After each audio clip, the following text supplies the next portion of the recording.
All right, welcome out to the 2023 football season, Texas high school football. The Gridiron 64 podcast is back. This is the first podcast. This is episode number 54. I'm excited. Been waiting all summer to talk Texas high school football. We have 37 teams from South Texas that the Gridiron 64 talks about. We have a schedule that we put out, 12 games every week, 10 from the South Texas area, 2 state teams that my crew and I vote on and pick. We've added 10 new teams to the 37. So we have a total of 47. Hope you guys enjoy the 10 new teams that were added.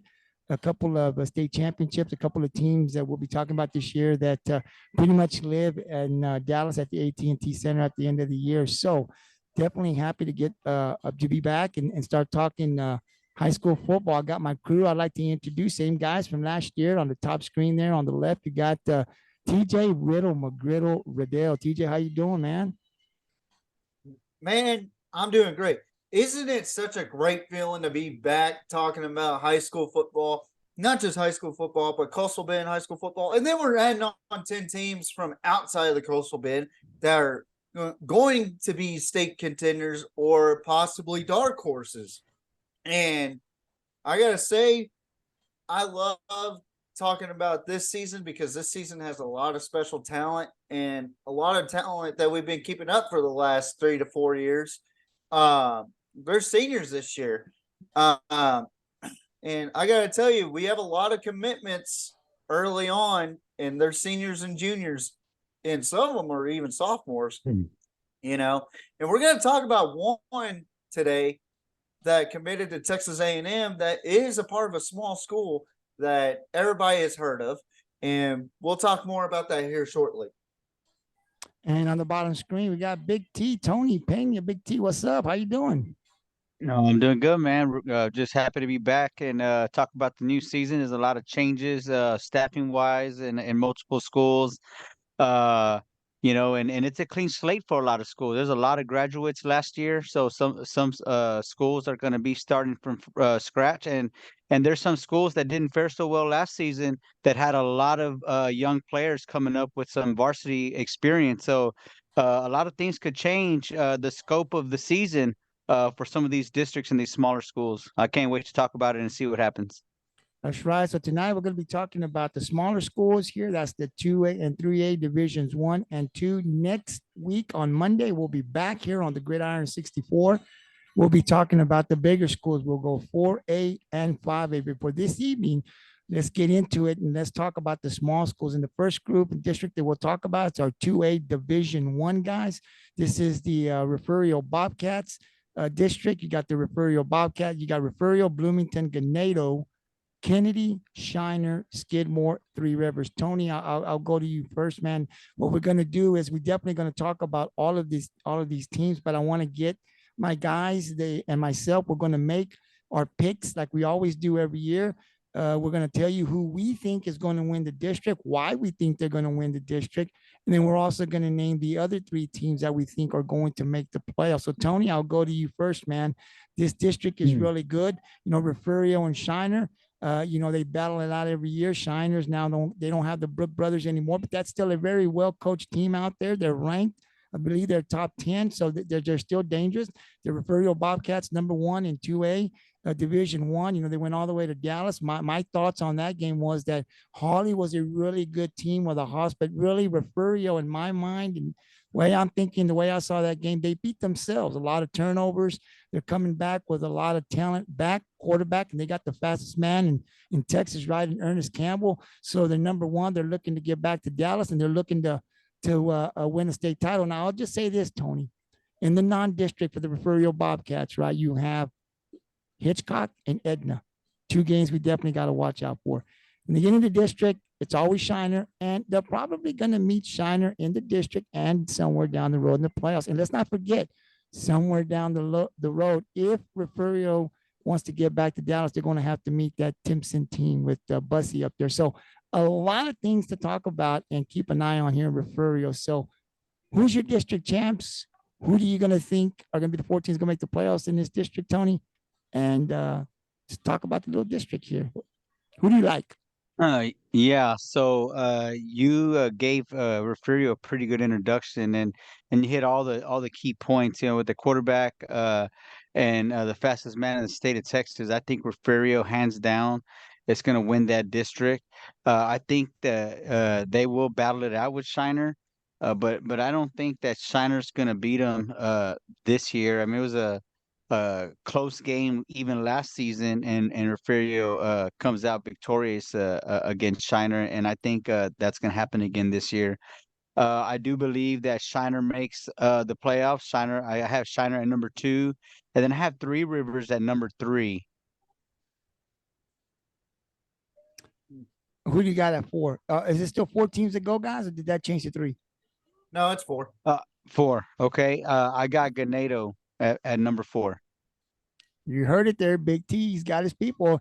TJ's going. I mean, Tony's going Refugio. I don't think anybody on this podcast is going to disagree with that, right? But who do you got winning the district and the other 3 teams? Well, first of all, I want to give a lot of credit to this kid. I don't think he gets a lot of credit because of the talent surrounding him with Ernest Campbell and Jaden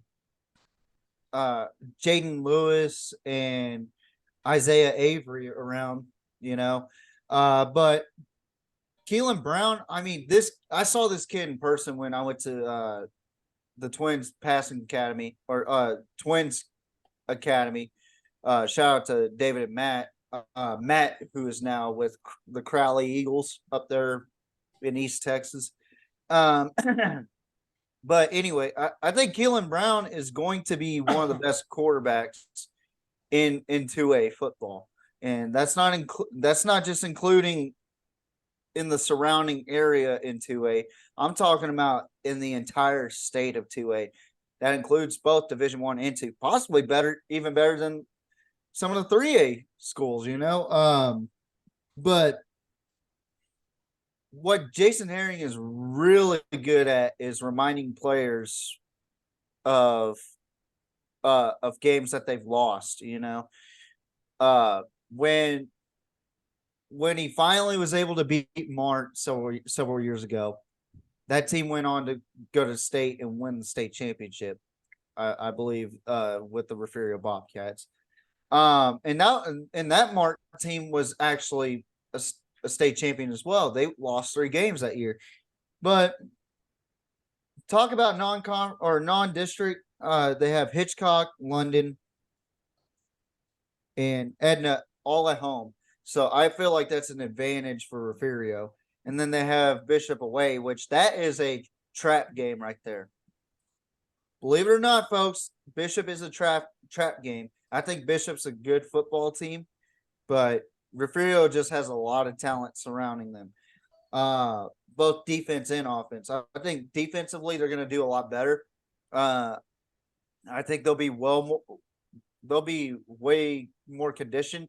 The kids seem excited to play for Refugio, but I have them number 1, and it's not even close. I think they're gonna just win easily through this district, even with Shiner. I think they could put up 3 scores on Shiner this year. Wow. Okay. Well, and the reason why is because Shiner has lost a lot of talent. Not just the Brooks brothers, but they lost a lot on defense this past season. So Shiner is going to be they're still going to be a good football team, but I think they are going to take a back seat to Refugio and this next team at number 2, Three Rivers. I have Three Rivers at 2. I think Three Rivers is going to surprise a lot of people this season. They have a really talented offense. It's just a matter of can they match up with Refugio and Shiner. I think they can match up with Shiner this year, but I don't think they can match up with Refugio this year. So I have Three Rivers at 2, Shiner at 3, and then Ganado at 4. I just don't see Skidmore or Bloomington there. I hope they perform, and Kenedy as well. Kennedy's a team to watch out for this year as far as possibly getting into the playoffs, but I don't see them beating Ganado or Shiner or Three Rivers. Nobody's beating Refugio this year. I'm gonna go as far as to say they're going back to the state championship and possibly winning it. Well, I'll tell you what. Here's last year's standings. Refugio in the district was 6-0. Shiner 5-1. Three Rivers 4-2. Ganado 3-3. Kenedy 2-4. Skidmore-Tynan 1-5, and Bloomington 0-6. So here's my picks, and I got to agree with Big T. I got the Refugio Bobcats winning the district at 1. I've got the Shiner Comanche still at number 2. I did hear and read up a little bit on Three Rivers. They are going to be better this year than they were last year. I think that matchup between Three Rivers and Shiners might be something to pay attention to. But then I got Three Rivers at 3 and Ganado at 4. I still got to give the edge to Shiners simply because even though they don't have the Brook brothers there, guys, I still think that's a well-coached team. They're still good, and I still think they'll be better than Three Rivers. But that's going to be a really good showdown between Three Rivers and Shiner. Once again, I've got Refugio winning the district at 1, Shiner at 2, Three Rivers at 3, and Ganado at 4. Now we'll move on to the next District 2A Division 2. That is the Agua Dulce, Woodsboro Eagles, Benavides, Bruni, La Sara, and Pettus. Now, guys, we really didn't pay a lot of attention to these smaller schools, but we will this year.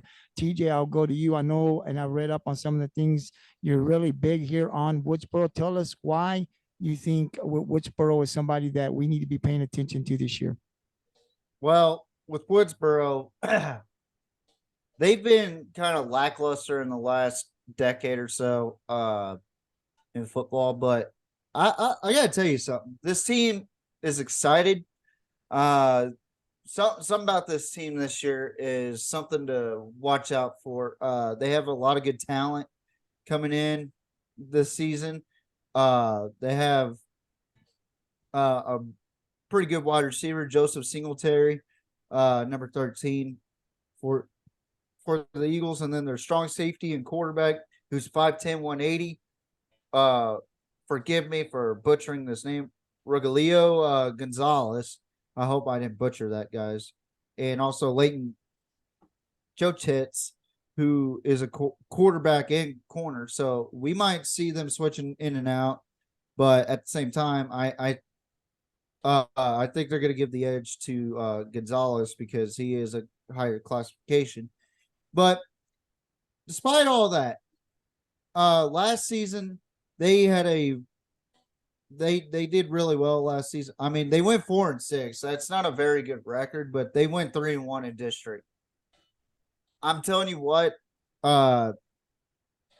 district games mean more than non-conference or non-district, so and they went 3-1 last season. They only lost to Bruni, but they absolutely torched Benavides. They had a heck of a game against Agua Dulce, beat Pettus by 11. So I mean, this is a small district, and this could be anyone's district here. I feel like Woodsboro is going to be a team to be watching out for this season. They're scheduled this season. They have Bloomington, Charlotte, which they'll be playing at Charlotte. Then they'll play home against Yorktown. Then they'll play against Santa Maria, at Santa Maria. Then they'll play at Yoakum against Bartlett, which that should be a fantastic game for a non-conference or non-district. And then they have Progreso, who really hasn't had the best luck in recent memory. And then they have Marine Military out of Harlingen. That should be an interesting game for them. And then they have their district games, Agua Dulce, Bruni, and Pettus.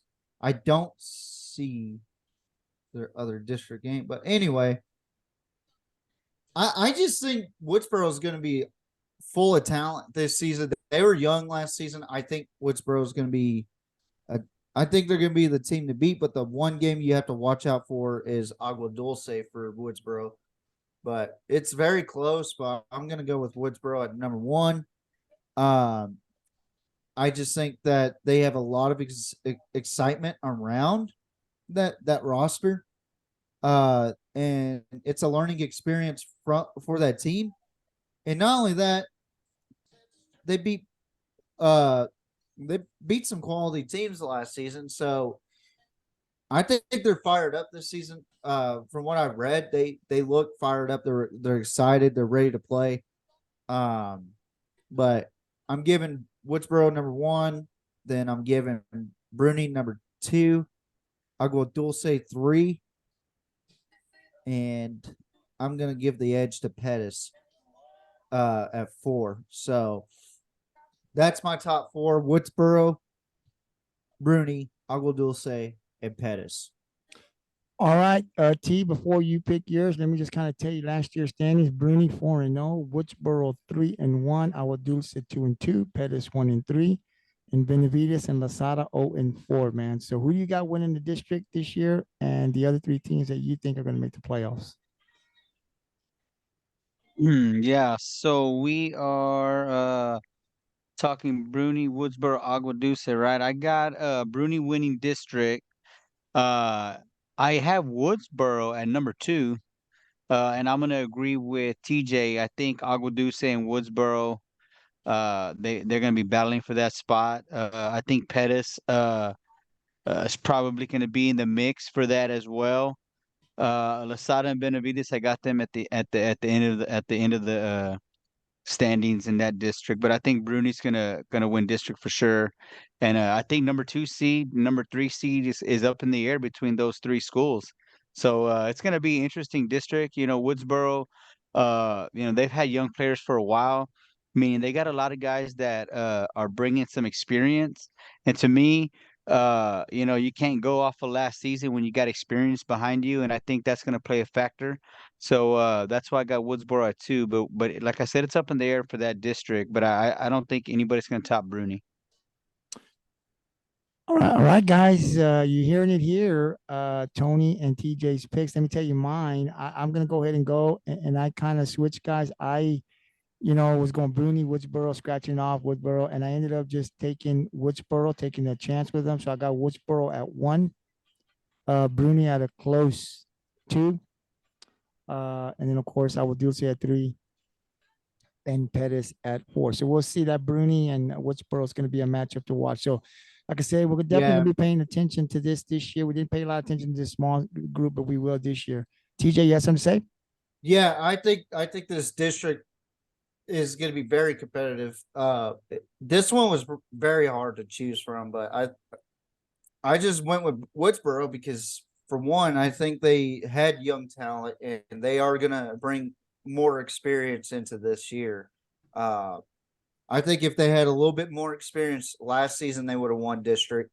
But I gotta tell you, man, I'm feeling the vibe that the Eagles are gonna start flying all over this district, man. I don't know. I think Bruni's gonna be in trouble this season, but it'll be close. It will be close. We'll definitely be talking about them this year. Now we're gonna go to the 3A Division 1, guys. This is a good one. The Aransas Pass Panthers, the CC London Pirates, Edna, the Goliad Tigers, Mathis, Palacios, Vanderbilt, Industrial. This was good last year. I think it's going to be good again this year. Tony, I'll go to you, man. Who do you got winning the district? This is a little bit harder than the last one, I think. A lot of good teams here. So, Tony, I'll ask you this. Who's going to win district? Give me your picks as the teams that are going to make the playoffs in your mind. And I got to ask you, Tony, what are the Aransas Pass Panthers going to do this year? We know they're not going to win district. How many games? I'm going to throw this out to both of y'all because I want you to answer. I've got you guys on this podcast. How many games, Tony, do you think Aransas Pass Panthers will win this year?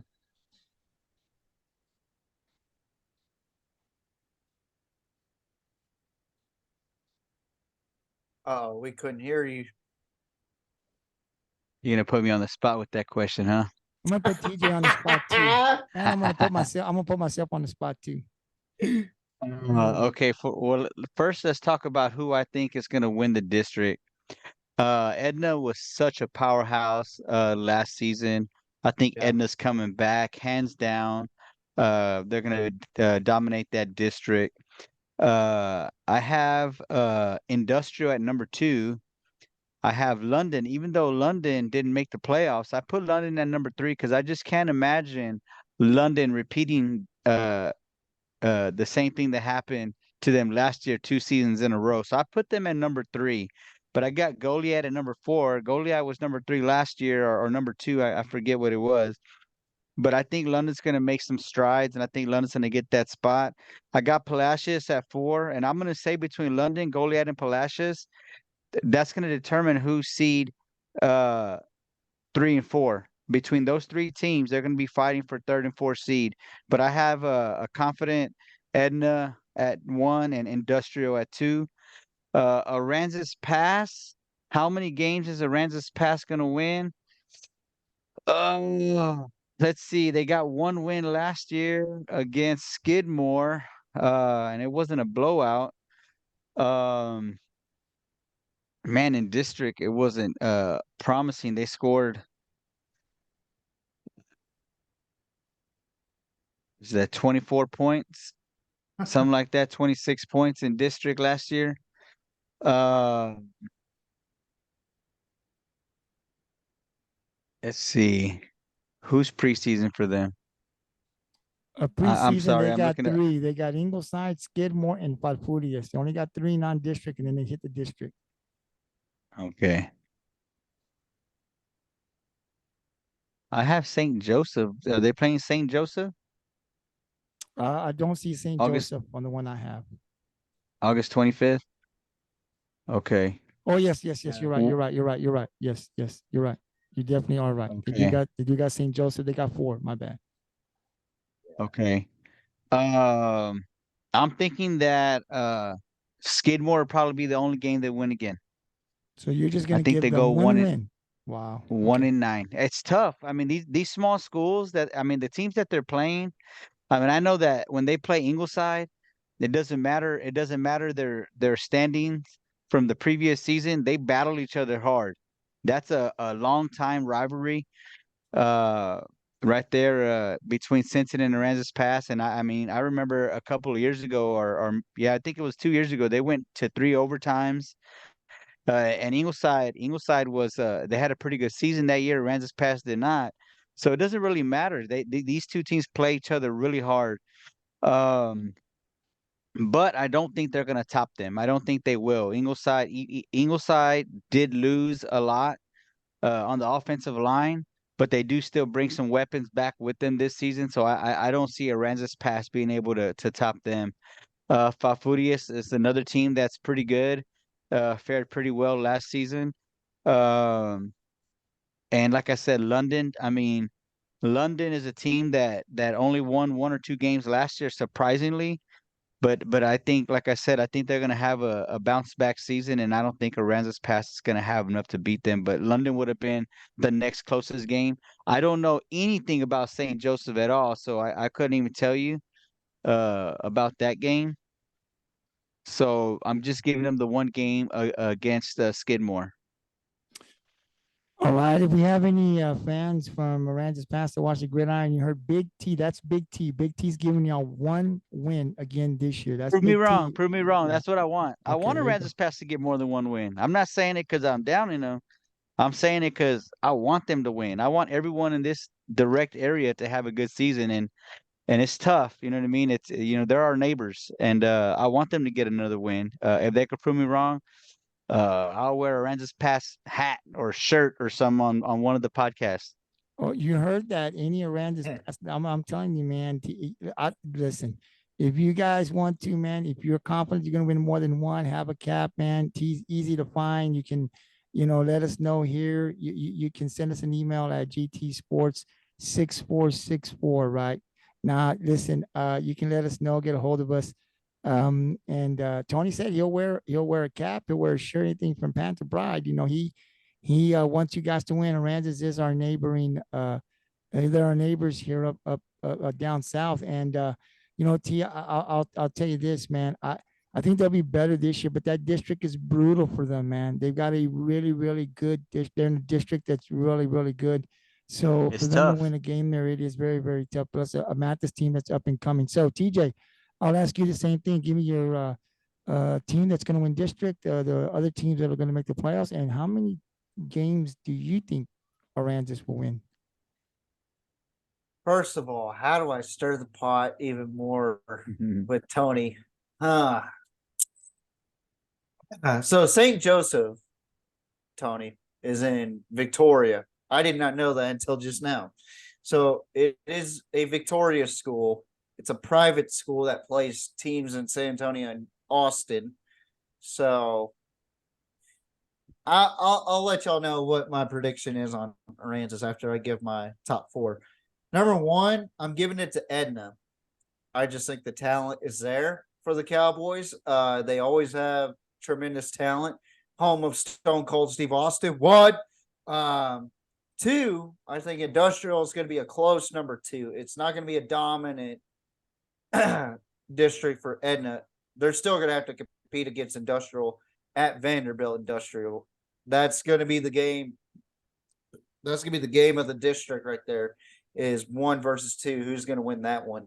And depending on how well Industrial plays to the speed of Edna, I think Industrial will give them a hard time. Do I think they'll necessarily beat Edna? That is that's another statement for another day, but I still have Industrial at number 2. Number 3, I have Goliad. I think Goliad's going to be better than London this season, and I got London at 4. Now, to the controversial question. How many games or will Aransas Pass win a game this season? Listen, we could talk about how many games Aransas Pass could possibly win or whatnot. The question is, will they be able to win? Will they finally get over the 1-win hump? And it's as a rival, I don't even consider them rivals anymore. In my opinion, it's just like a Texas and Texas A&M situation. They're the little brothers, and Texas the big brothers. So, hey TJ, I just want to let you know Tony's boy is going to be an Aggie, man. So I know. I know. That's why I said it. But anyway, yes. So Ingleside does consider Aransas Pass little brother, but in a serious note,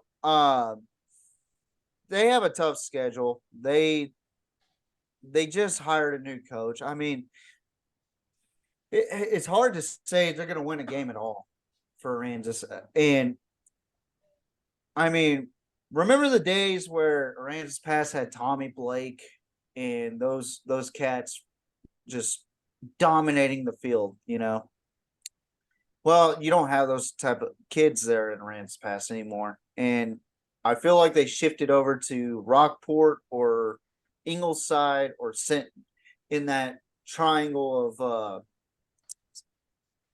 of those schools, I don't see Aransas Pass winning a game this year. I don't. Wow.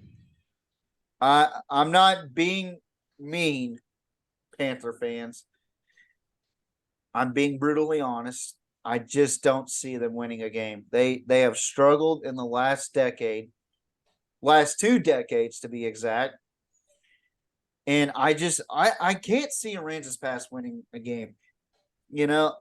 Call me controversial about this pick, but I just don't see Aransas winning this year. I don't, especially with the district that they have.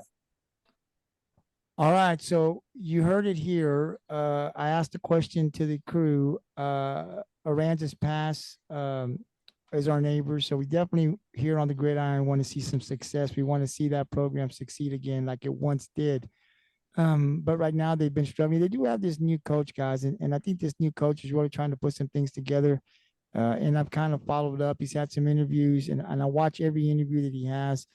So I'm going to say this before I give my picks. I'm going to give Aransas past 3 wins.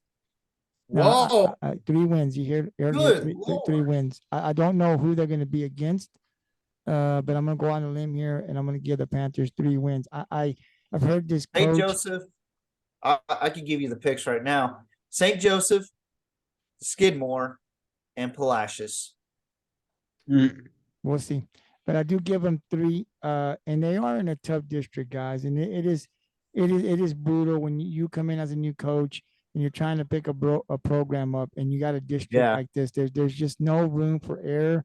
And these teams are going to be elite again this year, most of them in districts. So it's painful, but I really, we're rooting for the Panthers here on the gridiron.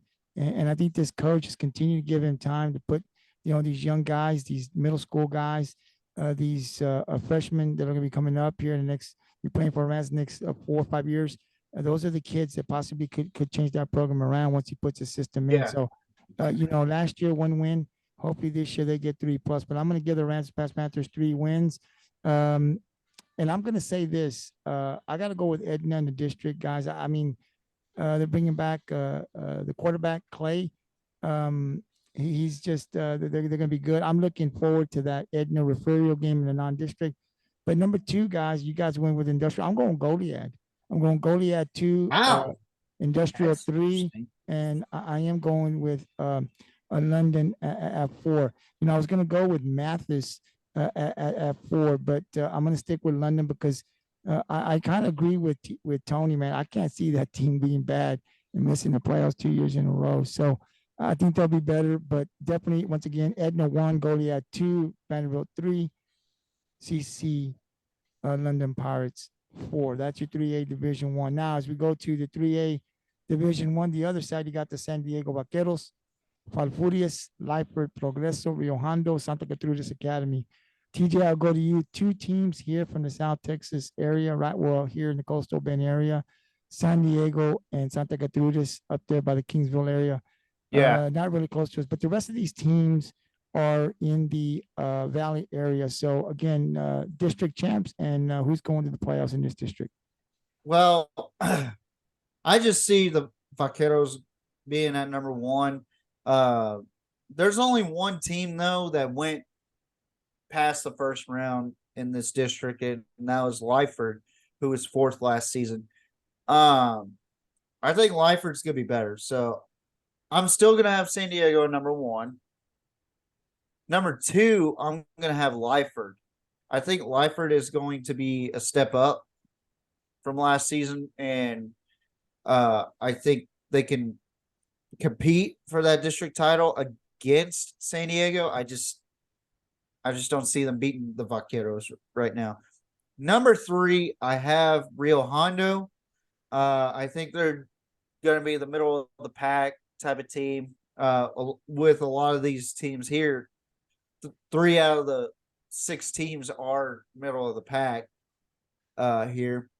Number 4, this may come to a surprise, but I got Santa Gertrudis Academy. I see Falfurrias lost a lot of their coaching staff to Kingsville. Ruben Garcia, their head coach, now with the Brahmas. I think you're going to see a little bit of a downfall for the jerseys. But Santa Gertrudis Academy, I think they're going to step up to the plate at number 4. Falfurrias is going to be slightly missing the playoffs, and Progreso, sorry, but they're going to lose every game this season. I just don't see them winning a game. Tony, district champs and teams that'll make the playoffs in this district.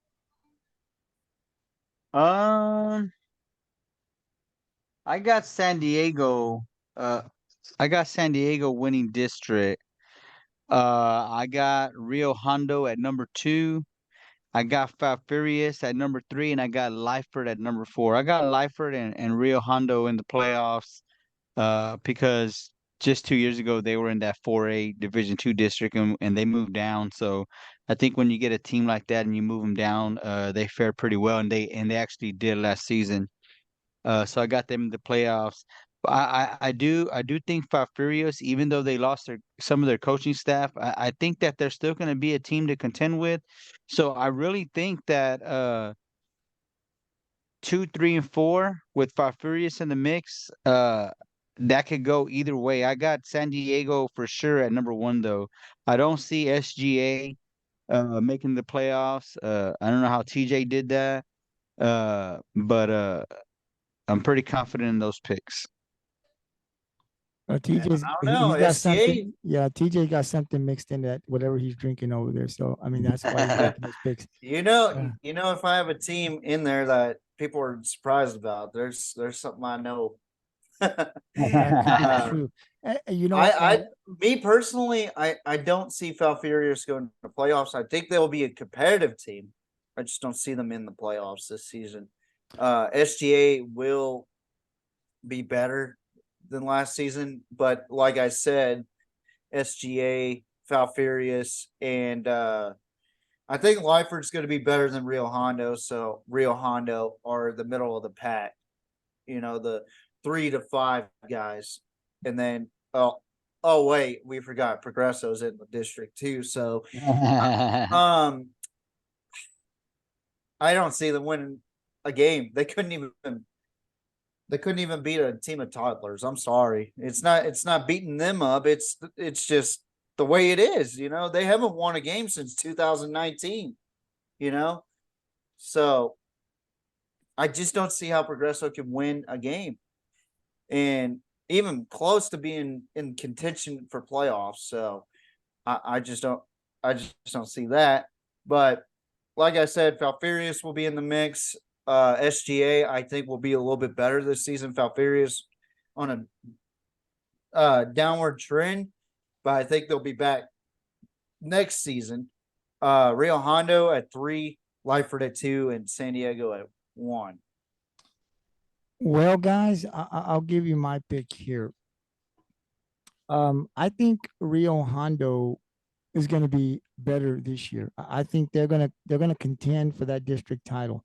I think you're going to see a good game between the Vaqueros and Rio Hondo this year. But I'm still giving the slight edge to San Diego. I just the coaching that's out there, the winning tradition they've had. I think they're going to be able to, win it again. But I think it's going to be tougher this year than it was last year. They're really going to have to fight for that district title. So I've got San Diego winning, but boy, I'm telling you, Rio Hondo is number 2, and be careful with Rio Hondo and the Vaqueros. It's going to be a good matchup. We'll definitely be paying attention to that. But I've got the Vaqueros at 1, San Diego. I got Rio Hondo at a close 2. I got Lyford at 3. I kind of wanted to put something Gertrudis in there. I looked at their schedule, their district schedule last year. So I'm going to go with Falfurrias. And one of the reasons I was kind of, guessing on Falfurrias making the playoffs is because of what TJ said, the coaching. But then I agree with Tony too. That's still a good football team out there in this district. So they won't go 1 and 2. But I'm going to give it to them at 4 over Santa Gertrudis. But I think it's going to be a good district, guys. San Diego. It would not surprise me if somebody else beats San Diego. But I'm going to give them the edge. The coach is still out there. He's a good coach out there in San Diego. But these are going to be battles every Friday night in district, man. And it's going to be closely watched by us here on the Gridiron. But I still got the Vaqueros being district champs in 2023. Now we'll go over to the 3A Division 2. This is a really good one, guys. We're going to spend some time talking about this district. This is the Taft Greyhounds, Santa Rosa, Odem, Monte Alto, Hebbronville, George West Longhorns, and the Banquete Bulldogs. Tony, I'll go to you. Listen, JJ Acosta, one of the best, in my view, quarterbacks in the state of Texas, not just South Texas, but in the state of Texas. If you look at this kid's stats, he's gotten better every year that he's been there at Taft. It's going to be his senior year, but if you look at his numbers, he just keeps climbing. Very athletic. The one thing that will concern people, head coach J.R. Castellano is now in Alice. TJ and I have spoken about this. I know you got other coaches in there. They've lost their defensive coordinator, also moved over to, I believe, Seguin. So they've got new coaches there, but they still got one of the best quarterbacks, like I said, in Texas, definitely in South Texas. How much talent he's got, I'm not really sure. New coach. So for me, well, I'll let you guys know I go last all the time. But Tony, I'll go to you first. Listen, Odem was a team that you got to pay attention to. If you look at all of the losses in that district last year, they were really, really close. Nobody blew them out, including Taft. Odom was in all of these games. They'll be better this year. So just keep that in mind as you make your picks. But who's going to win the district in this? Who's going to win the district title in this district, Tony? And who do you see making the playoffs? Um, let's see. Pulling something up real quick. All right. Yeah, I think Taft is going to win, hands down. I think Taft and Hebbronville are going to be the two teams contending for the district title this year. So I got Hebbronville at number 2. I got Santa Rosa at number 3, and it was tough for me to pick number 4 between George West and Banquete. I got George West. But I think Banquete could sneak its way into the playoffs. But I got a Taft winning district again. I think Acosta's too much. I think you give any coach and he's going to perform. And he's just a hard guy to stop. Okay, Tony. So repeat it to me one more time. I know it's recorded, but one more time. I got Taft, number 1, Hebbronville, Santa Rosa, and George West. Okay, so you're saying, hey, listen, it doesn't matter the coach, the J.R. Castellano's gone. Because listen, guys, the talents there, Castellano, you got to give him a lot of credit, right? I mean, when you lose a coach like that, you're going to feel the effects of that coach not being there in tap at some point, right? They do got a coach that's coming in, though. Don't know much about him. We hope to invite him here on the Gridiron. He'll come on and talk a little bit about himself, and we'll definitely be sending an invite to the TAP head coach. I believe it's Coach Rojas. I believe. I hope I'm getting his name right. But you're right, Tony and TJ. Tony's right on. It doesn't matter who the coach is. JJ Acosta, man, we're going to talk a lot about this kid. His numbers continue to go up, and it really doesn't matter who coach. I mean, I don't know what kind of offense. I would imagine if you're coming in as a new coach, you're not going to fix anything that isn't broken, right? You're not going to change the whole. So he's probably going to stick to what Acosta's comfortable with. But this guy just lights it up. And if you give him a little bit of talent, if he's got a line that can block for him, he's going to be great. TJ, this kid not only had impressive numbers throwing the ball, but he can run the ball as well. This is a talented kid that's got it all. So I'll ask you, are you going to pick Taft to win the district again, or are you going with another team? Well, for once on this podcast, me and Tony are agreeing on the number 1 pick. I know we agreed on some other ones, but this one we actually agree with. It doesn't matter what coach you put in front of JJ Acosta. The kid is the most coachable kid I have seen in a long, long time. And not only that, the kid has character. He is a very good leader and ambassador to Taft High School and also the town of Taft, And I'm telling you this, it doesn't matter what coach you put on there, what scheme you put. I think JJ Acosta will get right up to it and learn the playbook. I bet you right now he's studying his playbook right now at 7:24 p.m. Central Time, and he'll ask you or if a coach asks him the play tomorrow, he'll be in depth with the play. That's how coachable this kid is. He knows what the linemen are supposed to do. He knows what routes the receivers are supposed to run.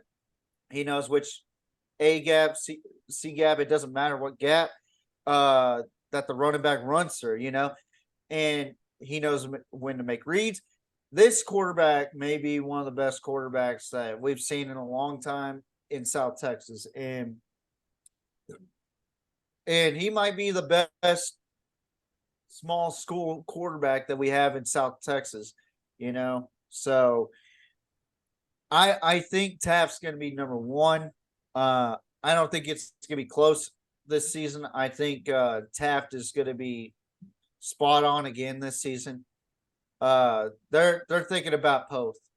That let me just tell you, a team that like Taft that had a 10-win season in one district for the first time since I I forgot when they won last district, 1986 or something like that. I don't remember. We'd have to look back at our last podcasts. But I tell you what, this Taft team is motivated.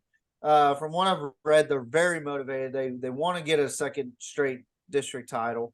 They're tired of hearing about Odem this. They're tired about Hebbronville that, or Santa Rosa this is that. Taft is going to be the Gridiron Kings for this district. However, my number 2 team is Hebbronville. I think Hebbronville is going to be a lot better than last season. They were 6-7, first round, or actually third round bounce out. They had a pretty mediocre year last season, but I think they'll be a lot better this season, and very competitive. Now, number 3 is going to shock y'all all. I got the Odem Owls at number 3. Odem. Why? They won one game last season. Have you noticed last season, the games that they played hard, and they could have won a lot of those games, but they shot themselves in the foot. I think this season they're going to learn, or they're going to teach themselves not to shoot themselves in the foot. And I think Odem is going to make some noise in this district. Now, will I think they'll beat Hebbronville or Taft?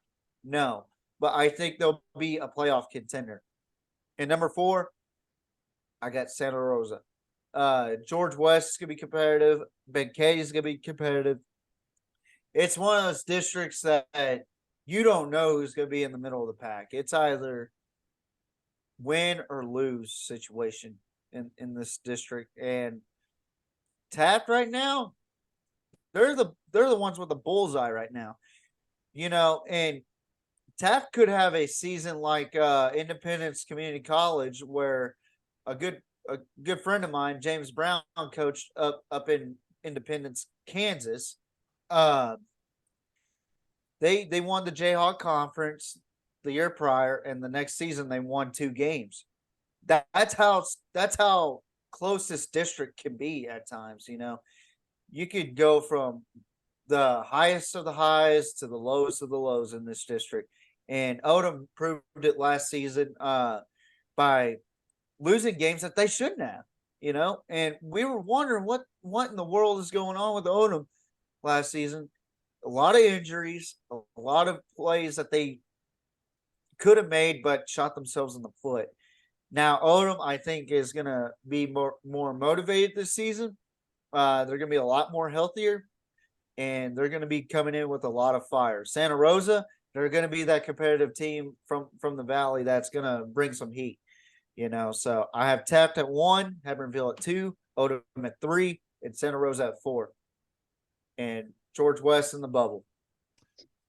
All right, guys, I'm going to look straight into the camera right here because, as you guys know, Tony, I'm not the Z-Man, Johnny Zavala. You know, he's still not loved in Taft, I don't think, for all that stuff we talked about here. So he worked himself. So we put him over on another podcast where he can be loved. So Johnny's over in another area, but I do love the Taft Greyhounds, guys. I want to see them succeed. I was really happy last year with the talent. I was happy to see Coach Castellano get that success and bring that program back up where it once was. When I remember back when we were in school and we were in that district with Taft, man, Taft was a powerhouse back then. They're getting back to that, and I hope they stay there. But I'm going to tell you guys something, and I still got them winning the district. I do, because of JJ Acosta. And I was a little concerned with Castellano leaving, just simply because they were building a great program up there, right? So I thought he had a lot. Obviously, the head coach has a lot to do with it, even though coaches are going to tell you it's all about the players. It's the coaches that put the system. And I think one thing that Castellano did very well, and when he came on this podcast, he talked very highly of his quarterback, not only on the field, but the leadership that he shows off the field. And so I think when you lose a coach like that, because of the trust, there's trust, their kids trust you. So I think that's where the biggest loss is not a coach coming in X's and O's, but it's the trust, right, that he built with those guys from when they were younger, when he got to TAP. So I think that's a little bit of a loss. But with that quarterback, I just think he's better than any other quarterback in that district.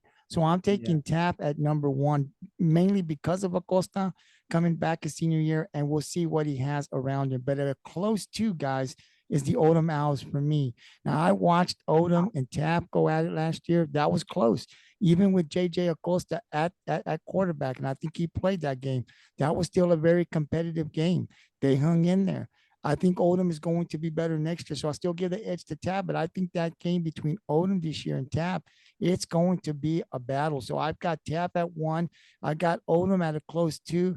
The George West Longhorns at number three. This is a young team. Last year made the playoffs, but they got a lot of guys, I think, coming back from that team. I think they're going to make some noise this year. I've got them at three, above Hebbronville, who's at four. So the TAP Greyhounds at one, Odem at a close two, the George West Longhorns at three, and Hebbronville at four. So before we move on, any rebuttals? Anybody want to say something? Anybody want to say something? Well, I want to say something. Hebbronville at number 4. I don't know where that's coming from. But Odem at number 2. I'm looking at Odem's roster from last season. The only offense they have is graduating. Hunter Dawson's he graduated. There wasn't anyone else offensively that was putting points on the board. I just find it hard for somebody just to show up and start showing out in one season without having a season where there was a little action. I'm looking at their stats from last season, and I'm not seeing that out of anyone. I mean, running the ball and passing the ball, it's Hunter Dawson. And he's not there anymore. So to move him up to the number 2 spot, I mean, unless you know something I don't know, I think that's a big leap. And I understand where you're coming from with the close games, but their offense is graduated. Well, guys, you're getting a lot. Well, guys, I'm going to tell you this. You're leaving something out. Castellano isn't in TAP anymore, and that will make a big difference. I mean, I listen. I understand. Listen, JJ Acosta was a better quarterback than anybody Odem had, and Odem still contended, right? So I see your point with the running back for Odem gone, but he's not the only team. There's got to be a line that blocks for him. There's got to be a defense that can hold that offense to keep it close. But the biggest thing that you guys aren't talking about, Castellano is not going to be on that sideline no more. And TAP has lost their defensive coordinator as well. He's out to Seguin. So they have lost some of their coaches. And that'll make a big difference because to me, and not saying that these coaches from TAP aren't going to be able to come in and do something, but there was a trust. And we know that when Castellano got to TAP, TAP was not winning ball games. When he left TAP, he put that team back on the map. I think there will be something to be said for Castellano not to be on that sideline. And Odem knows that.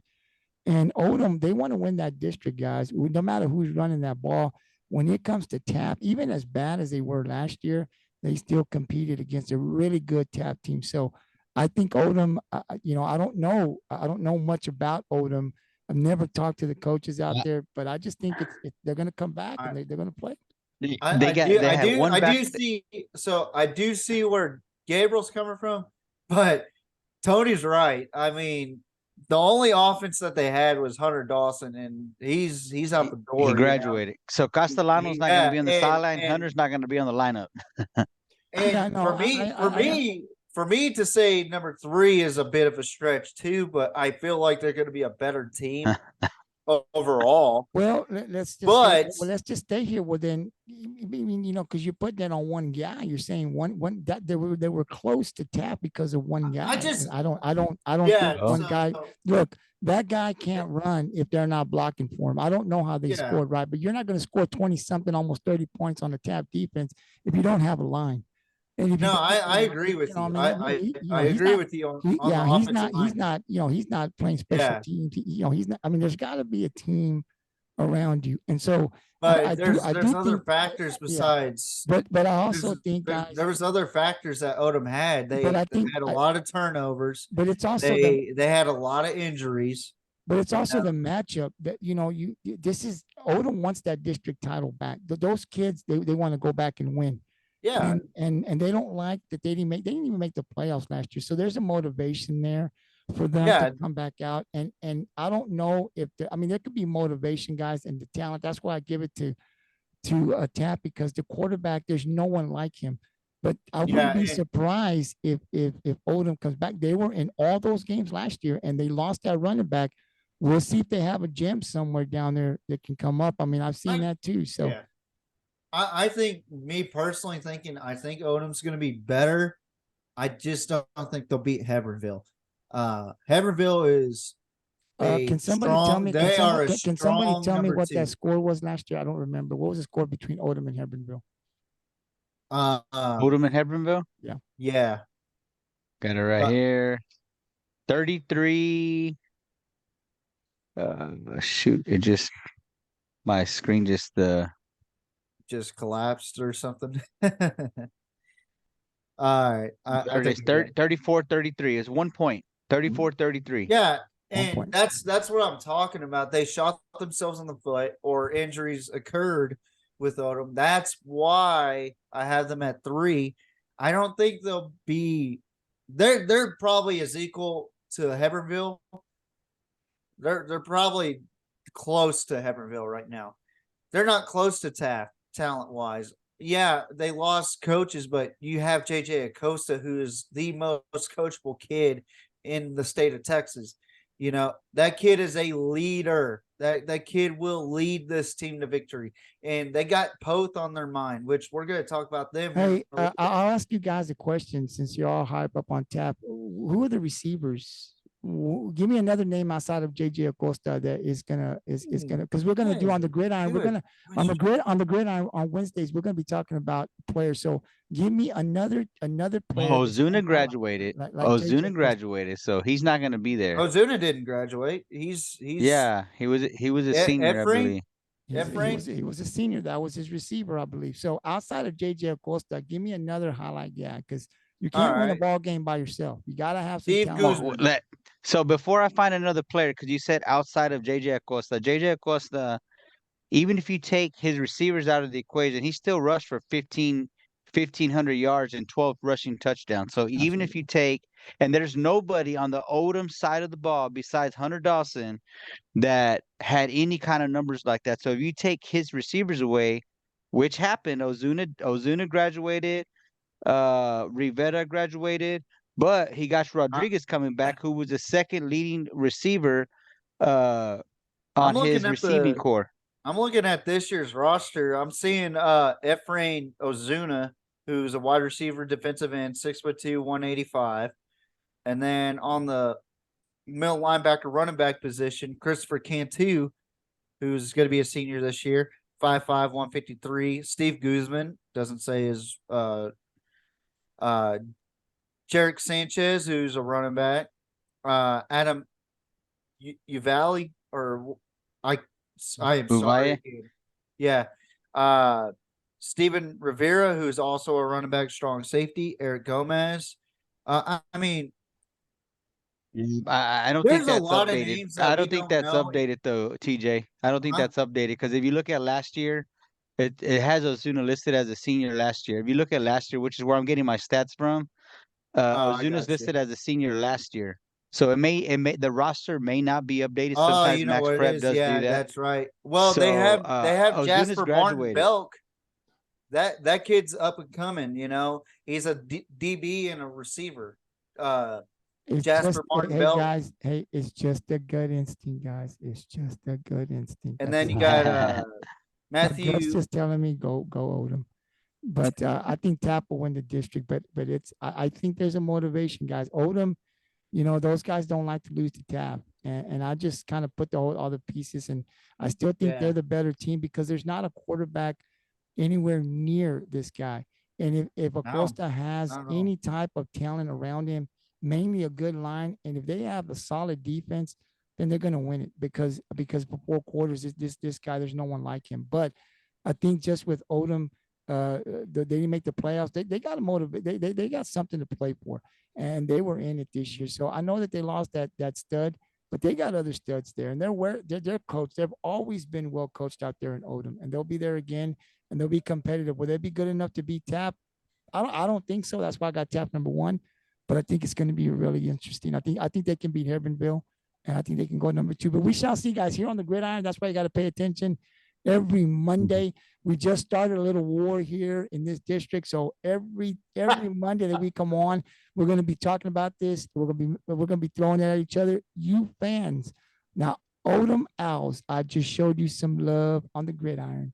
Now TJ, You know what they're gonna think about it, Taft, about you for Tony, doing that. I know. I'm Yeah, probably yeah. gonna. I know, They're gonna but- bring in the pitchforks on you, no, Gabriel. no, You better watch out. hey guys, I picked Taft to win the district. They'll still love me. I believe that. I just think Odem Hey, is better. it's the perception of questioning them, dog. Trust me.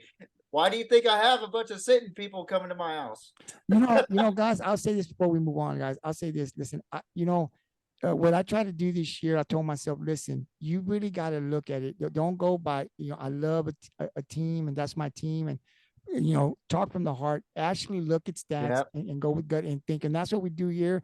And listen, we want the Odem fans to come here and debate with us. We want the Tab fans to come here and debate with us. And this is just the first podcast. So you see, there's already some mixed emotions here in this district. So it's going to be very interesting. You got to tune in every Monday on the Yep. Gridiron when we talk about this district. So we'll move on now. And now we'll go into our last four districts. Guys, these are the teams from that we've never talked about them. I said that we extended to 10 more teams, a total of 47. These districts are new. They're part of the four in our smaller schools. And the first one, we have 3A Division 2. You have the Pope Pirates, Comfort, Dilley, Carn City, Natalia, Nixon Smiley, South San Antonio West. TJ, I'll go to you first. We'll do the same thing. The Pope Pirates last year were the top dogs, right? Can they repeat as district champs this year? And who else do you have making the playoffs? Yeah, that's an easy answer. I think Poth is going to be the district champions. Question is, how far are they going to go into the playoffs? Last season, they lost to Shiner in a non-district schedule. They went on to the state championship after dominating teams except for Tidehaven in the playoffs, including our beloved Taft Greyhounds around here. Which that's why I say Taft has Poth on their mind, because that's the team that blew them out. And then Poth has the same mindset, but they are back on the we want the state championship mindset against Gunner, who beat the living dog out of us by 35 points in the state championship, got humiliated in the state championship, and Gunner's one of those teams that you got to watch out for every year, but I do have the Poth Pirates at number one just for the skill set. I mean, their skill set is unbelievable. I think they have a weaker district than what Gunner has, so it's a very easy number one. Now the question is, who's going to be two, who's going to be three, who's going to be four in this district? I have Nixon Smiley at two, so pretty much the same thing as last season. 3, Natalia. Number 4, I have Carn City. There's no way they're going to let a comfort team that went 3-8 last season go above them and go to the playoffs like that and disrespect them. I have Carn City going at number 4. I don't think outside of Poth, Nixon, Smiley, and Natalia that there will be a team above 500 in that district, but I have Carn City there at number 4. New district, Tony, not much. We don't know much about these. We're going to get real familiar with them this year, but who do you have as the district champs and the other three teams that you think are going to make the playoffs? Yeah, I think I agree with TJ. I don't think anyone is going to be able to beat Poth in that district. It's the teams that are in that district. They're just not as they don't have the tradition that a team like Poth has.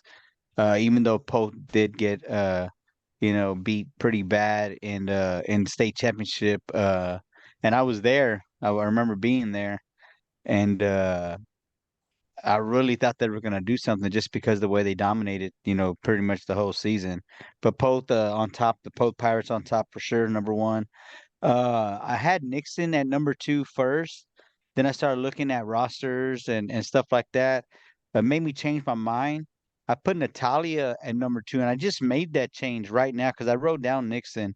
I got Natalia. Natalia's got some guys coming back. I mean, they had a Yeah. sophomore running a quarterback and a junior quarterback. They lose their starter, but they have two other guys that they can turn the ball to, and then the guys on the ground also. You got some young guys, so I'm gonna put Natalia at number two. I'm gonna put Nixon at number three, and then I got Carson City making the playoffs at number four. All right, guys, I've got to the Pope Pirates too. I think it's hard to take the Pirates out of there. They're just going to be dominant this year again. Now, can they get back to that state title game? We'll see. But I think they're definitely going to win the district. But I'm with TJ. I got Nixon Smiley at 2, Natalia at 3, and Carn City at 4. So I'm going to go ahead and agree with TJ. Now we'll go to 3A Division 1.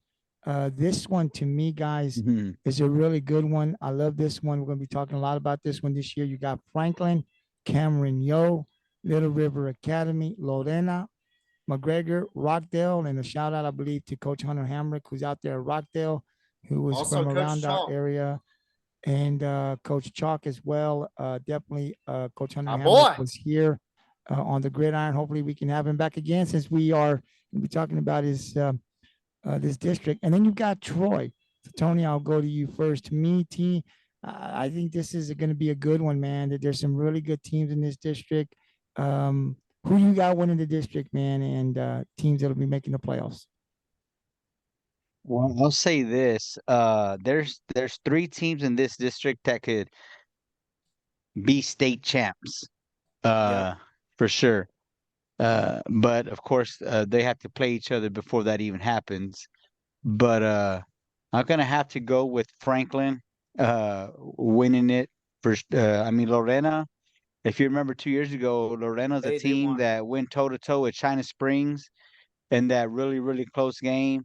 Lorena had a deep run, and then last year, Franklin topped them. But man, that could go either way. I spent too much time with the whole Taft and Odem conversation. I didn't get to dig deeper into their roster and stats, but it's hard to take state champs out of the number one seed. But I got Lorena at number two. Even though they did lose to Cameron Yo last year, I still got them at number two. Cameron Yo at 3, and then Little River Academy at 4. TJ, a district that's I mean, this is going to be a good one to talk about every week. I mean, and especially when these three top teams they start playing each other, they definitely, guys. I mean, we take a vote, right? But I would imagine they're going to be on our top 10, one of the 10 weekly schedules that we'll be talking about. So, Yep. man, this is going to be a good one. I'll ask you, man, who's your district champs and the three teams that follow that'll go to the playoffs? Let me tell you something first. This is my neck of the woods. This district right here. I grew up about 15 minutes away from Lorena. I have cousins from Troy. I played against cats again in McGregor and Little River Academy. Probably the only teams I didn't get a chance to play was Rockdale, Cameron Yo, and Franklin. And Franklin is closer to Bryan College Station area than it is in Waco, Yep. But this is my neck of the woods right here. Like, I grew up watching these schools play, Cameron, yep. So let me tell you something about Franklin. They're number one on my chart. No doubt. They're number one. They're back-to-back state champions, just like China Spring. I think Franklin has a good shot at winning a third one this season. But who's 2, who's 3, and who's 4, who's 5, who's 6? All right. I'm going to just introduce each team. Number 2. Who do I have at number 2? I have the Cameron Yeoman Yo, baby, yo, baby, yo, baby, yo. So Cameron Yo has a lot of history in football, for one. And for two, these guys are dogs. They will compete with anybody, even Franklin.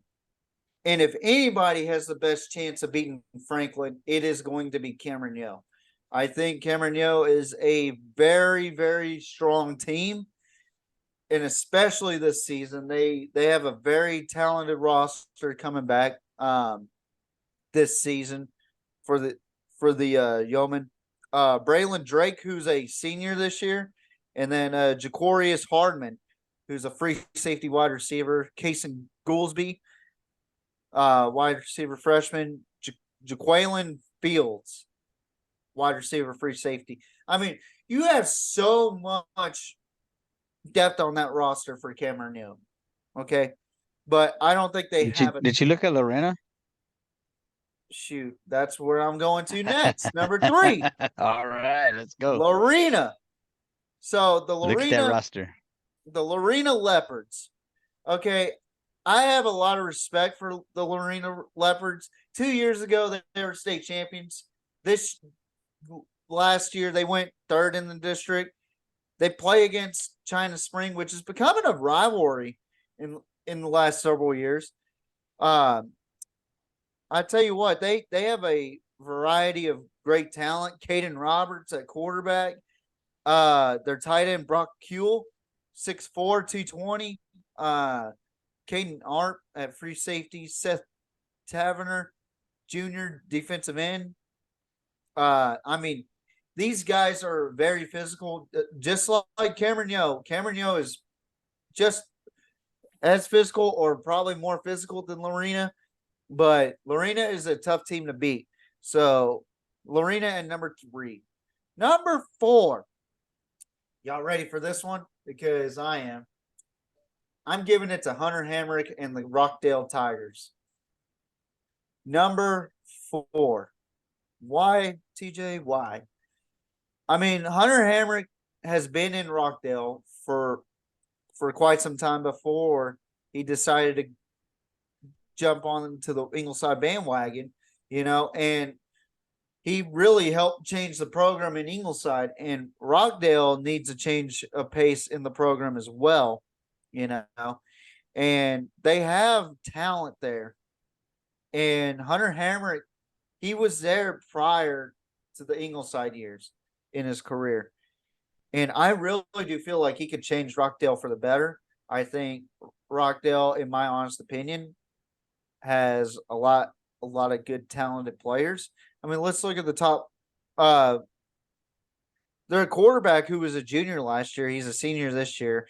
Bladen Barkak, who threw almost 2,000 yards last season for Rockdale.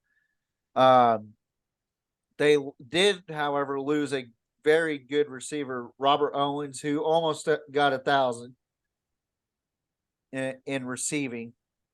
But in rushing, they have multiple guys that have run the ball, and young guys too. Grice, Castro, Spencer, these guys are sophomores and juniors last season. They're going to be seniors and juniors this season. They're a young variety of talent. I feel like that Barkak's going to have a really good season with the Rockdale Tigers. I just don't see Troy McGregor competing. As much as I love the history back when I was a kid, I remember when McGregor and Troy played in McGregor, and it was a state-ranked district game. It was for the district title back when the Moody Bearcats, the little old Moody Bearcats, was in the district of Giants back in the day with McGregor and Troy and Crawford. That was a tough district to watch because Crawford and Troy and McGregor would run over Moody, and Moody is an 8-mile distance rival from McGregor. But anywho, I remember that game being high scoring and electric. Right before the game started, they had the trains or the horns for each team. one would go off, the other one would go off. It felt like a playoff game, and I just don't see the same Troy and McGregor that I once saw back in my heyday as a kid. Little River Academy, I just think they got lucky last season that Hunter Hemmer decided to come in this season and not last season. So they do, however, have the standings here, and they have it's alphabetical, but who cares? I'm gonna just create controversy anyway. They have Cameron Yale at 1, Franklin at 2, Little River Academy at 3, and Lorena at 4. McGregor at 5, Rockdale at 6, and Troy at 7. I highly disagree with that list because, for one, it's alphabetical order on purpose, but for two, we all know who's going to be a district champion. It's just a matter of who's going to compete with the district champions. And I think the closest one is Cameron Yo, and then number 3, Lorena, and number 4, Rockdale. Okay, I'll tell you who I got. I got Franklin winning the district. I've got Lorena at 2, Cameron Yo at 3, and I got Hunter Hammock and Rockdale at 4. So I don't know much about that. So I just kind of took a look at it. I'll get more familiar as we pay attention to this district every week. But this is going to be a good one, guys. It's going to be a really good one. And I'm looking forward to these top teams playing each other and battling out and see if Franklin can definitely win a district. Now we'll go over to, we got 2 more. We'll go to 2A Division. We'll go to 2A Division 1. That's Holly, Anson, Cisco, Colorado City, Colorado, Olney, Stanford, and Winters. Tony, I'll go to you, district champion. And who's making the playoffs? And I know that we don't know a lot about them. We're going to get more familiar with them this year, but we do got to make our predictions.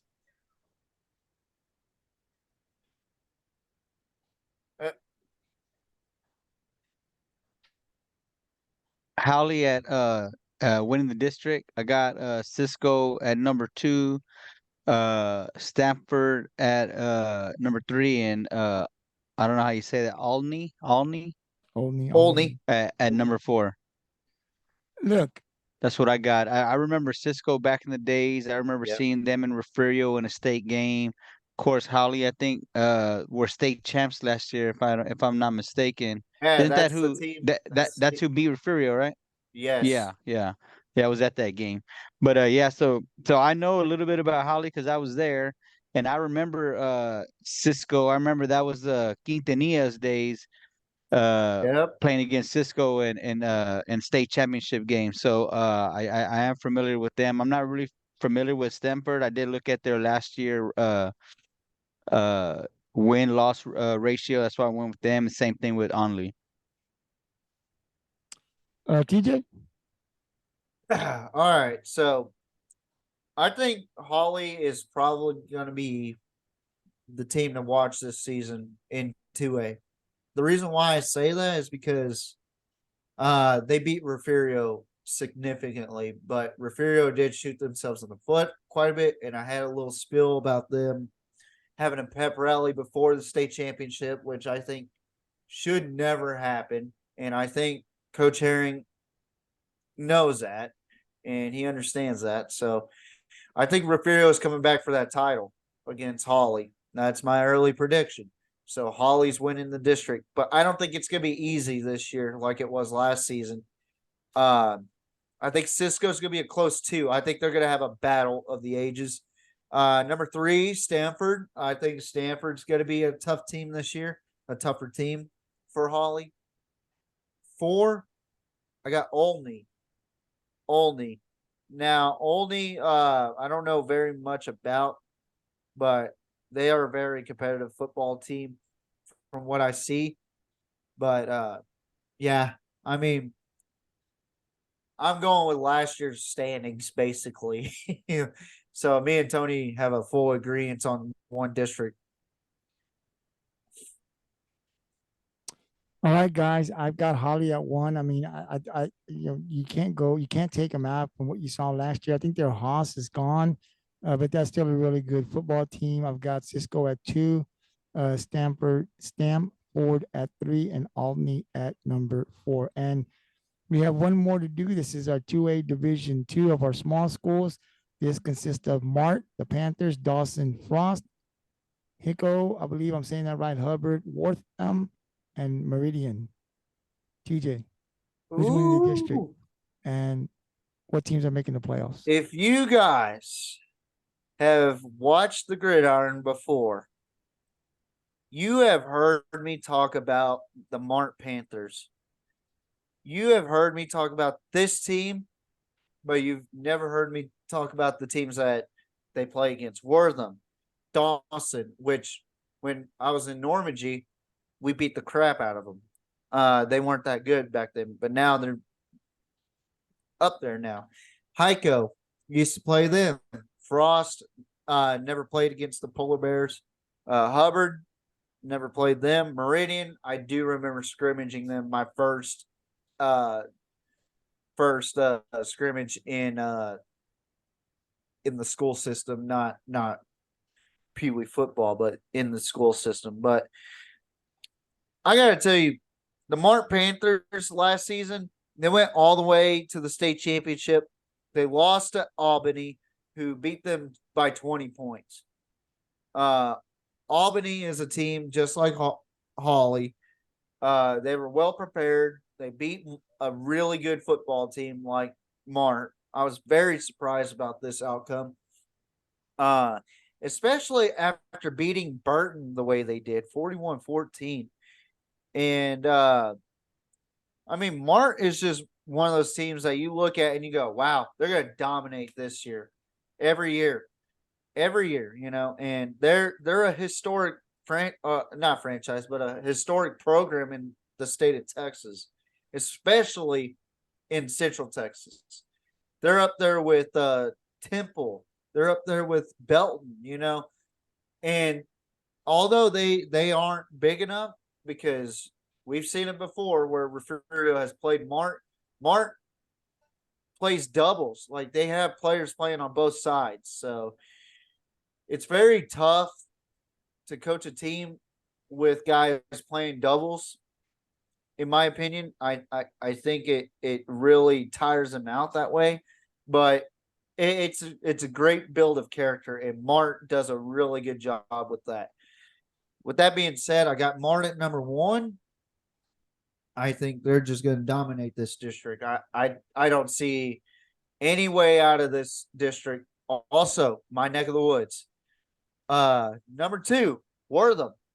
Wortham, it was one of those teams that Mart beat, but you know, they look like the better team in that district besides Mart. If you took Mart out of the equation, it'd be a much more competitive district.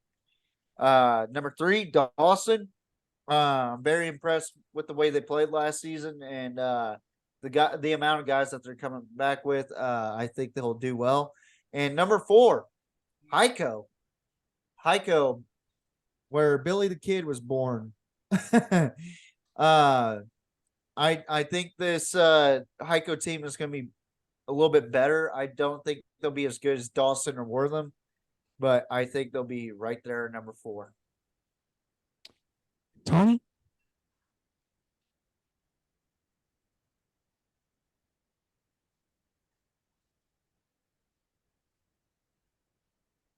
Tony or Mike? I'm gonna agree with TJ on this. I'm gonna go with Mart, Wortham, Dawson, and Heiko. And I was just listening to everything he was saying, and I was looking at stats. I'll say that this district, even though Mart will dominate, what I'll say is in this district, they got a lot of young players, with big numbers. So it's going to be interesting to see. This was division 2A Division 2, you said? 2A Division 2. 2A Division 2. 2, yeah. So this district right here is going to be interesting. I do see Mart making another run. But I mean, Wortham, Dawson, Heiko, just looking at the rosters from last year and They're just the very young. numbers, there's a lot of young players on that team, and they're not super small for being a small school. So it looks like they got a lot of talent at these schools, and Of course, Mart is a powerhouse, and no one's probably going to beat them. But Yeah. being able to play against a team like that in your district, it prepares you for the playoffs. So I'm Yeah. interested to talk. I'm interested to talk about this district this season and see what the rest of those guys do. I do think Mart will make another run for state again. But I'm interested to see how the rest of those teams fare in that district. Oh, I think they're winning it. I think they're winning state. That is Yeah. that's my one guarantee that I will say they will win state.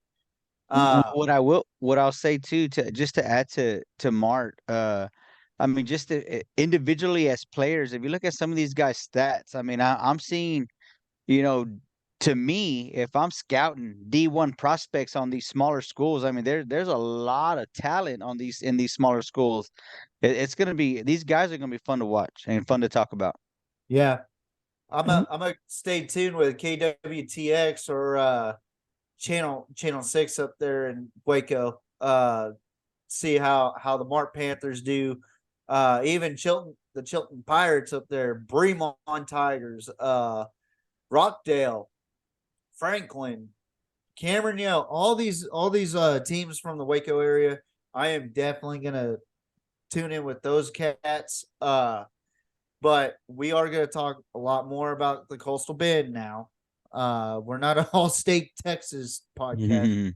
no, and We're not Bali sports. no, But not but yet, I right? will say this: Central Texas is the Dallas of smaller schools, and the reason why I say Dallas is because look what happened last season: Duncanville, Sock, South Oak Cliff. For those that don't know, Holly's Holly, from that area. and DeSoto. Yep. You know, the DFW. That and that'll be a conversation for our next podcast. Is the DFW on the comeback? Are they really on the comeback, or is that a fluke season?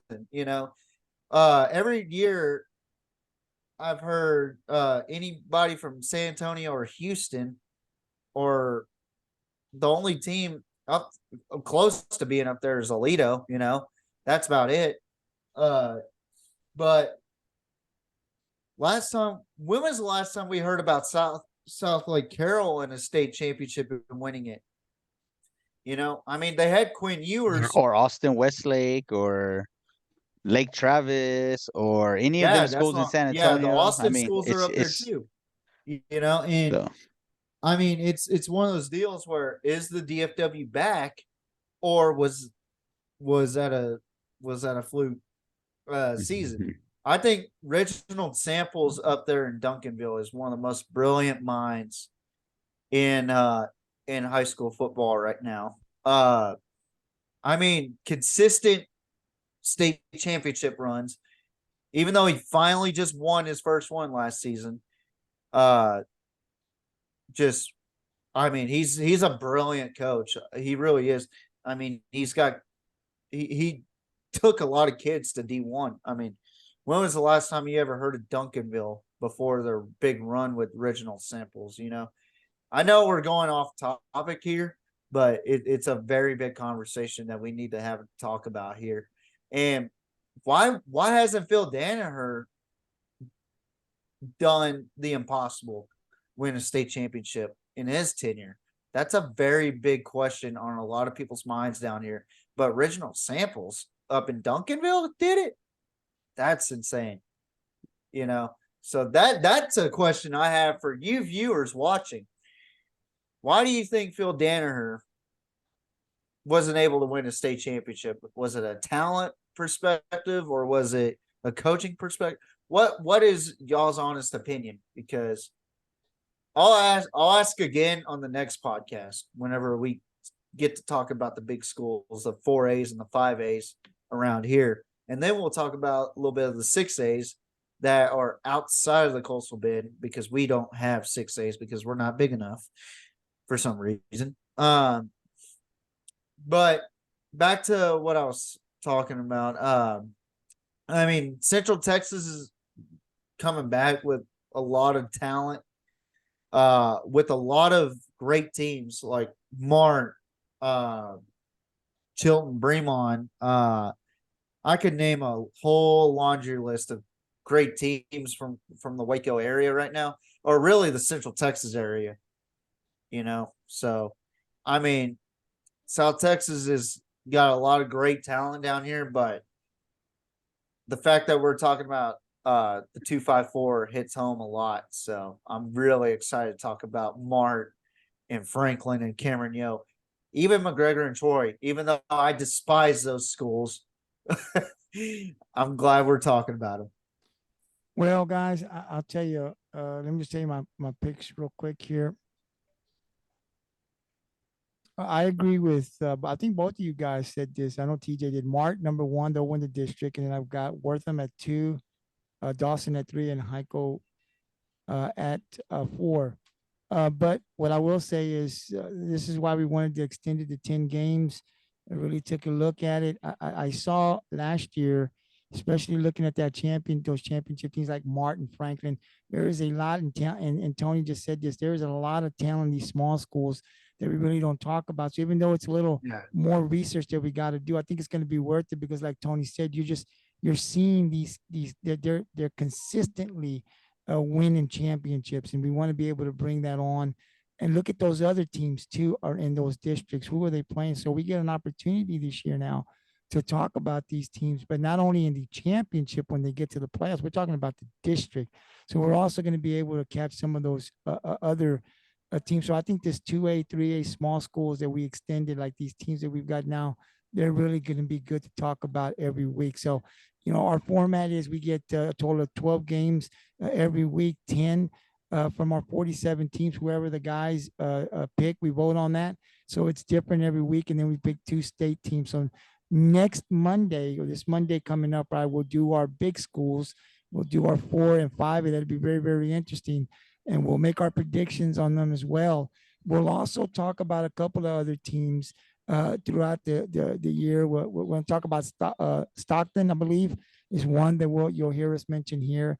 And we're going to keep an eye on Sweeney as well, those Bulldogs down there with Coach Jay Seibert and Ace. They were down here with us here in Rockport. So we definitely want to give a shout out to them here from the Gridiron and wish Coach Seibert, Ace, Coach Robbins, Gup, and all those guys here good luck this year. I know that, guys, I know Jay's going to do a great job out there, man. He did a lot here for Rockport. So I wish them well and get that program back to its winning ways. So we're definitely going to be talking about them. Maybe we'll even invite Ace Seibert down. He won't be on the parts code, right? But we can get him down here on the Gridiron and see how well he's doing it. But that would be definitely a lot of fun. Yeah, we'll definitely reach out to him and see if he can come in and talk a little bit of football. But definitely we'll be talking about Sweeney. That'll be another team that we'll talk about and keep a close eye on them every week. And there'll be some other teams as well. I think Jordanton was having a conversation. They're telling me Jordanton is going to be pretty good. They're just up a ways here from us. So these aren't teams that we're going to be,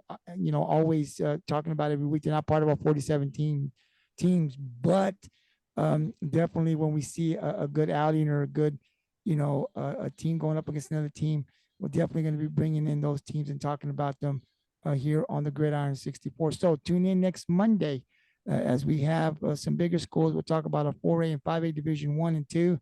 That's the Miller and Vets. That'll be very, very interesting. Sitting in Ingleside, that'll be really good. So we got some good teams to talk about on top of some of our other teams as well. Did you just say Sitting in Ingleside? Yeah. Without including Orange Grove? We'll talk about that. We'll talk about that next. That's gonna be a fun week. topic. So definitely tune in to see what these guys, who they're predicting to win the district, and the teams that are they think will make the playoffs. So thank you for tuning in. I'll upload this here up late tonight. It'll be up there by tomorrow morning. And join us next Monday. Well, you can't join us because we're not going live yet, but definitely take a look at it. You can talk to the guys through our comment sections, man. So this will be up on Twitter, our YouTube, our Facebook, Gridiron 64. We're also going to be doing a little bit of live streaming. Those games will be here in the South Texas area and the Coastal Bend area. But definitely the Gridiron 64 is going to start to go out and live stream some games. You can catch those games right here on the Gridiron 64 Sports Network Facebook page. So next Monday, 4A and 5A divisions 1 and 2. Tony and TJ, I'll give you the final word, man. Tony, I'll go to you first, man. Thanks for coming on. It's nice to have you guys back talking Texas high school football. Last thoughts here before we call it a night. Just like I said, just looking at these rosters and some of these kids coming back and some of the talent coming back, I can't wait to talk about the guys. I know we talk a lot about who's going to win district, which team's going to win and be victorious, and who's going to be district champs. But really, the reason we do this is about highlighting the kids, highlighting the students, because that's what this is all about, is highlighting the kids from the coastal Bend area, Yep. highlighting the kids that are out there putting in work, and trying to hopefully, get their name out there, because there's a lot of guys in our area that are really lighting up scoreboards or stats, and even if they don't have the wins behind them, but JJ Acosta is one of those that comes to mind. I mean, you got stats like that. Hopefully his name gets out there and he's getting some people interested, and that's what that's all about. I also say, like I said, Aransas Pass is our neighbors here. We do this podcast out of Rockport, but we're not biased. We just talk the truth. We talk the stats. That's what we do here. And again, if Aransas Pass wins in 2 games, if they win 2 games, I'll put a hat on or a shirt on. Just send it to us, and I'll put it on for the podcast, and I will wear it, and I'll say nice things. I will never say nothing mean, anyways, but I'll say a bunch of nice things about them if they win 2 games. I don't care if they win 2 games by a forfeit. If they win 2 games, I'm gonna put a Aransas Pass Panther hat or shirt on if they win 2 games. And for you Panther fans, we'll extend the podcast a little bit longer so you can definitely see Tony. And listen, I think they're going to win 2 games, but you heard it here, Big T. Another thing before I turn it over to TJ, Tony, and TJ, this year we're also not only adding the 10 teams, right, but we're also doing something new once the season starts. So we'll have the podcast here on Mondays, but then on Wednesdays, we're also going to feature, it won't be as long as the Monday, right, but it may last 30, 45 minutes. An hour, maybe shorter, but we're definitely going to now on the Gridiron Extended and feature our players. So the 47 teams that we're talking about, we're going to feature their players. We're going to look at stats. I know that all teams don't put stats, but whatever we can find, if we can get a hold of coaches and they can send us stats, we want to be able to see players on the defense, on the special teams, field goal kickers, quarterbacks, running backs, offensive line. On Wednesday's Gridiron Part 2, right, we want to then take that little bit of time and talk a little bit about our players, like Tony's talking, showcasing the players, their stats, what they're doing, ground game, passing game, maybe linebackers, safeties, corners, whatever the case may be. But Monday is what we do here, talk about the teams. But Wednesday, a little bit shorter, maybe 30, 40 minutes, right? But we'll definitely highlight the players of our 47 teams that we cover, talk a little bit about them and give them some exposure on what they're doing. And if we have stats, the guys and myself will definitely want to put those stats out on the Gridiron 64 Sports Network. So that is something new that we'll start on Wednesdays after that first week of regular season here on the Gridiron 64. TJ, I'll go to you, man. Last thoughts before we call it a night. First of all, welcome back to high school football season. Probably the best season out of any season that you can have. During fall season. As you can see in the background, my dog Billy is excited for high school football this season. As a matter of fact, she's just ready for football, New family member of the Gridiron 64. But I'm excited to talk about players. I'm excited to feature players like Keelan Brown, who is a tremendous young man out of Refugio. Aiden Jacobson from Ingleside. Here shortly, the Smith brothers out of Ingleside. Even talent that we haven't even heard of yet that is on the rise. I mean, there's a kid out in Moody right now who had a dominant performance in his junior varsity year that me and Gabriel talk about. And he is going to be starting on varsity this season. Hey, TJ, I'm sorry, don't forget the kid from Flower Bluff, the quarterback. Yeah, Jaden Palacios as well. I mean, JJ Acosta. I mean, there's so much talent down here that we could feature. And also, not only that, we get to feature coaches. Hopefully we can try to get Travis Chrisman soon. Maybe show some love to the Miller fans. Bring on Justin Evans, Coach Bittner from Veterans Memorial. I mean, there's so many names that we could bring onto this podcast, and I'm real excited to interview some of these names, and I'm real excited to talk about these teams with my good buddies Gabriel and Tony here. And there's gonna be a lot of debate going on the gridiron as well. A lot of stirring the pot a little bit. And to add on to what Tony just said about if Aransas Pass wins a game, I will, you know what? Put this on record, Aransas Pass High School. In your pep rally, I think you have a home game against Ingleside. I'm not too sure yet. Let me see. Y'all are gonna laugh at me for this. Aransas Pass. If you guys, oh no, y'all are away. But anyway, if you guys win a single game this past season, it doesn't matter when. If y'all win this season, one game, I will show up at your pep rally, and who knows what will happen at this pep rally? I don't know. I will show up to your pep rally in Aransas Pass. You got to cheer for the Panthers. If you go to the pep rally, man, why don't you just go all out and go to the game and sit on right in the middle with the fans and cheer for Aransas, and whatever game it is if they win one. Because I'm telling you guys, they're gonna win 3 games this year. I think they're not going to win the district, but they're going to win some games. Tony's going to be wearing, I believe, a cap or a hat on the podcast. And TJ, I don't know what you're going to do, man, but you guys are really going to. I might show up on the podcast with a damn Panther hat or Panther mascot helmet on. The mascot helmet. I don't know. I might be Lee Corso this year. I don't know. But I'm excited to see what happens, for Aransas. I mean, I want them to win more than just one game, but do I see them winning? I don't think so. But if they do win one game, I will go to y'all's pep rally and I will wear purple and gold. As much as I despise wearing purple and gold, I don't think it's a very, very good blend of colors right there, in my opinion, unless you're the Minnesota Vikings or the Baltimore Ravens. But, I'm real excited to talk about high school football. And not only just down here, but to feature teams like Mart and Franklin and Cameron Yo and all these other schools that we mentioned today, just alone today.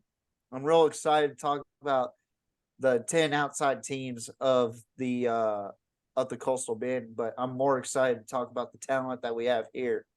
So, guys, tune in next week. That's right. Next Monday, we'll be on. We'll pre-record next Monday too, till we get to here. When we get going in season, we'll go live. But next Monday, we'll have the guys back. We'll do the 4 and 5A. Guys, thank you very much. It's going to be a fun season, and I guess when you guys can join me, like I said, when the season starts after the first week of week 1 of the games, that following Wednesday is when we'll start. We'll do a little, maybe like 30-40 minute podcast where we'll pay attention to our kids of the 47 teams, put a little list together and have you guys come on. Let's talk a little bit about some of the talent that we have around this area, and now we've extended it up north a little bit. So I'm really excited about Wednesday's part 2, and then of course Mondays where we'll come in and we'll talk about the teams. And like the guys said, we'll have here coming shortly. We've got 2 guys 2 players that are going to be coming in already. They've confirmed. We'll have them here on Monday. We're just waiting to see if we can get the coach on as well. Once we get that confirmation, I'll post it here on the Gridiron 64 Sports Network Facebook and Twitter page. And so hopefully we'll have them on next week on Monday. We're working on it. But until then, man, have a great night. T, thank you very much. TJ, thank you very much. Enjoy the rest of the week, guys, and we'll talk to you next Monday. Until then, ciao. Good night. Mwah, and good night. Bang.